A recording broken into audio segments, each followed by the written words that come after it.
से पहली लीला है जब भगवान ने अवतार लिया और गाय चराने के लिए आए तो सबसे पहले दिन यही आई थी। जब भगवान गाय चराने के लिए आती थी तो कंस उनको मारने के लिए नए नए राक्षस भेजता था।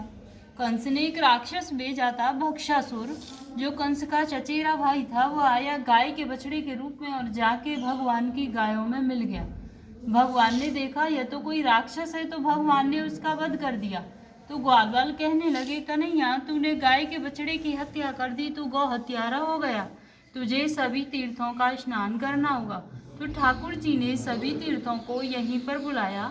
बाहर एक कुआं है सामने, उसे अपनी बंसी से प्रकट किया था। उसमें विराजमान हुए तो सभी तीर्थों ने अपना रूप धर के भगवान को स्नान कराया। जब भगवान की शुद्धि हुई थी तो इस कुएं में सभी तीर्थों का जल है। जब कभी भी सोमवती या अमावस्या होती है तो उस दिन इस कुएं का जल सफेद हो जाता है। जिन माता बहनों के संतान नहीं होती हो, गर्भ खंडित हो जाती हो, तो वो यहाँ आकर इस कुएं पर स्नान करें और मंदिर में अपनी मनोकामना बोलें तो उन्हें संतान की प्राप्ति होती है। दूसरी लीला है राधा कृष्ण के विवाह की, जो बहुत से लोगों को नहीं पता है कि राधा कृष्ण की शादी हुई है।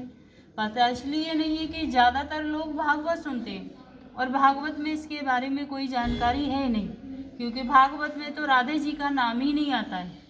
जैसे हमारे 18 पुराण हैं, उनमें से एक आता है ब्रह्म वैवर्त पुराण। उसमें दिया गया है कि राधा कृष्ण की शादी इसी स्थान पर ब्रह्मा जी ने कराई थी और ब्रह्मा जी ने ही कन्यादान किया था। वैसे ये दिया कई पुराणों में गया है, जैसे गीत गोविंद है, गर्ग संहिता है और एक शिव पुराण है। इन कई पुराणों में इसका वर्णन मिलता है।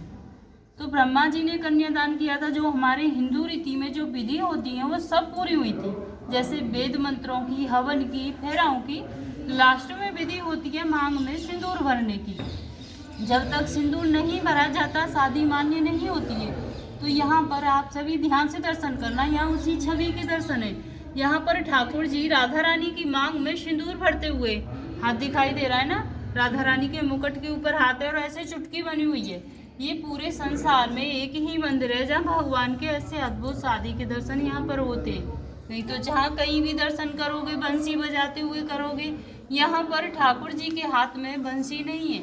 बंसी इसलिए नहीं है, जब शादी हो रही थी तो ठाकुर जी ने बंसी को अपने पास रख लिया था पूजा के टाइम पर, तो उस बंसी को राधे जी ने चुरा लिया।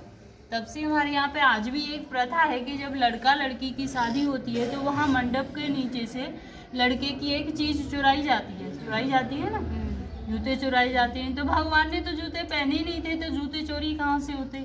और राधा रानी की कोई बहन नहीं थी।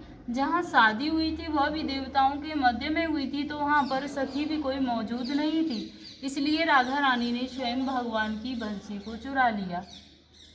तीसरी लीला है, एक दिन राधे कृष्ण किसी पेड़ के नीचे बैठे हुए थे तो कन्हैया जी कहने लगे, हे राधे, ये हमारा तुम्हारा निकुंज बने, हमारी तुम्हारी कुंजों की लीला हुई है, इसलिए आज इस वन को प्रसन्न होकर वरदान देता हूँ। जो भक्त यहाँ पर आएगा और इस कुएं पे आचमन करेगा, यानी कि जल पिएगा, तो उसे 14 अवतार के दर्शनों का फल प्राप्त होगा। कुआं पे स्नान करेगा तो उसके जाने अनजाने के जो भी पाप हैं सब नष्ट हो जाएंगे। मंदिर में बैठकर कोई मनोकामना मांगेगा तो उसकी मनोकामनाओं को पूरी करूंगा। या फिर कोई भक्त यहाँ पर एक रात्रि निवास करेगा, कुआं पे स्नान करेगा, फिर भांडीर बिहारी के दर्शन करेगा तो उसे गौलोक की प्राप्ति होगी। यहाँ बैठकर कोई चीज खाएगा तो उसे इंद्रलोक की प्राप्ति होगी। या फिर यहाँ पर कोई गौदान करेगा तो उसकी 73 पीढ़ियों का उद्धार होगा। इतना सुनने के बाद राधा रानी घबरा गई और बोली, हे प्रभु, इतना होने पर तो यहाँ भक्तों की इतनी भीड़ हो जाएगी कि 24 घंटे भक्त रहेंगे, हमारे तुम्हारे मिलने में बाधा पड़ जाएगी प्रभु। तो ठाकुर जी बोले, हे राधे गोपनीयम, ये मेरा गुप्त स्थान है, यहाँ पर हर कोई नहीं आ सकता। जिसके ऊपर मेरी विशेष कृपा होगी वही भक्त यहाँ पर आ सकता, अन्यथा मैं किसी को आने नहीं दूंगा। तो जब जिन भक्तों के ऊपर ठाकुर जी की विशेष कृपा होती है वही भक्त यहाँ तक पहुँच पाते हैं। राधे। तो ये विवाह का मंदिर है कि यहाँ पर राधा रानी के कन्यादान का दान होता है। कन्यादान में साड़ी, श्रृंगार का सामान राधा रानी को भेंट किया जाता है। जैसे भक्त पहली बार आते नहीं लेके आ पाते तो वो अपनी यहाँ पर न्यौछावर भेंट कर देते हैं। जैसे किसी को 60 श्रृंगार दान करना है तो 251 श्रृंगार दान करना है तो 101, जिससे उन्हें राधा रानी के कन्यादान का फल प्राप्त होता है। बोलो राधे राधे। राधे राधे।